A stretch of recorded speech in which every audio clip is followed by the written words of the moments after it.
भैया जी,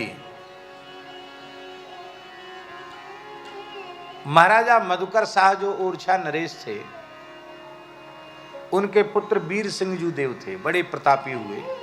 और उनके एक पुत्र थे सुमेर सिंह, जो बानपुर स्टेट के राजा थे। बड़े भक्त थे, बड़े विद्वान थे और बड़े वीर थे। गौ ब्राह्मण के बड़े भक्त थे, बड़े वीर थे वो। उनकी एक रानी थी, कई रानियां थी उनकी। उनमें एक रानी थी, ज्येष्ठ रानी थी, उसका नाम था महारानी ललिता कुंवरी, ललिता नाम था। वो इतनी सुंदरी थी कि मधुकर शाह के वंश में जन्मे हैं तो भक्त तो वो थे ही, लेकिन वो ललिता रानी से विवाह के बाद तो बिल्कुल परम आसक्त हो गए उसमें। पर ठाकुर जी अपने जनों को कैसे मोड़ते हैं ये तो ठाकुर जी जाने। तो ललिता रानी को सफेद दाग हो गया, श्वेत कुष्ठ हो गया।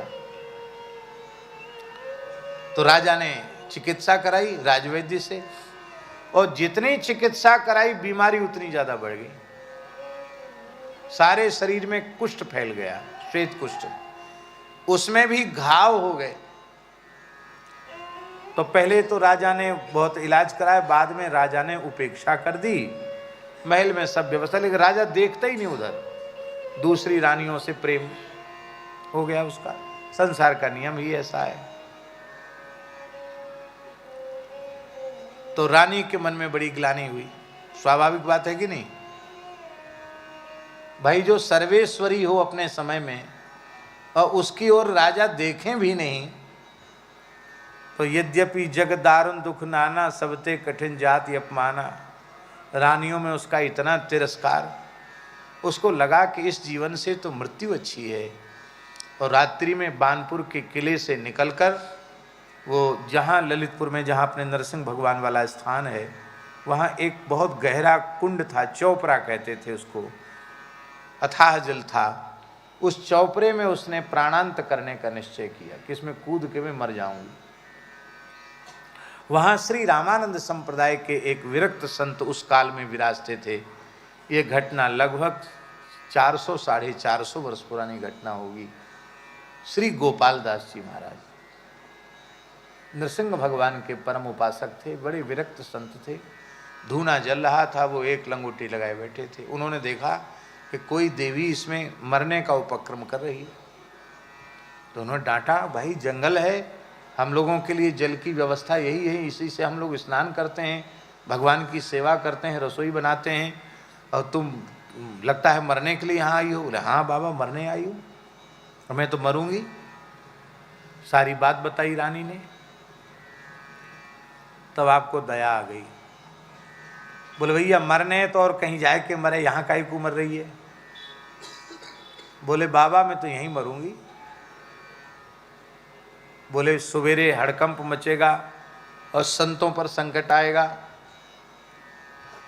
तो मरना क्यों चाहती। बोले मैं उपेक्षा सहन नहीं कर सकती। तो संत को दया आ गई महाराज जी। गोपाल दास जी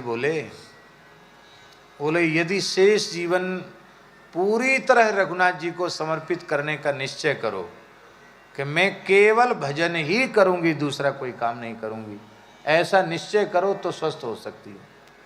हाँ बिल्कुल करूंगी। तो बोले इसी चौपरा के जल में स्नान कर लो। स्नान करती ठीक हो गई। ठीक नहीं, राजकुमारी अवस्था में जैसी सुंदरी थी वैसी हो गई, कायाकल्प हो गया उसका महाराज।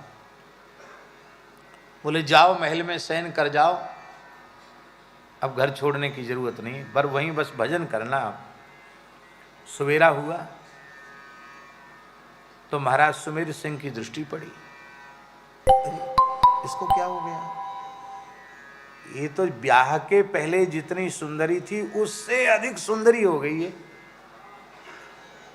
ये कैसे हो गया, इतनी सुंदरी कैसे हो गई है, इसकी बीमारी कहाँ चलेगी, कोई दूसरी तो नहीं है। नहीं नहीं वही है ये तो।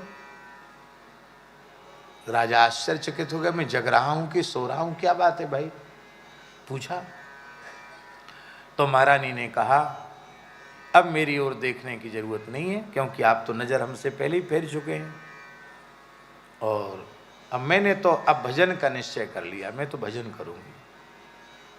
तो ऐसा हुआ कैसे, सारी घटना रानी ने सुनाई। इनका भी विवेक जागृत हो गया। मैं भी मधुकर शाह का पौत्र हूँ, यदि तुमने निश्चय किया है कि मैं आजीवन अब भजन ही करूंगी, तो मुझे भी अब संसार का सुख नहीं भोगना, मैं भी भजन ही करूंगा। और दोनों ने प्रातःकाल जाकर के गोपाल दास जी से दीक्षा ले ली, वैष्णव हो गए और ललिता रानी के नाम पर ललितपुर शहर बसाया। और सुमेर सिंह ने कहा, महाराज ये छोटा कुंड है, आपकी आज्ञा हो तो बड़ा सरोवर बना दें। तो सुमेर सिंह तालाब बने, जिसको आजकल सुमेरा तालाब कहते हैं। आज भी स्थान है, राजा का बनाया हुआ मंदिर है, अपने ठाकुर जी का स्थान है।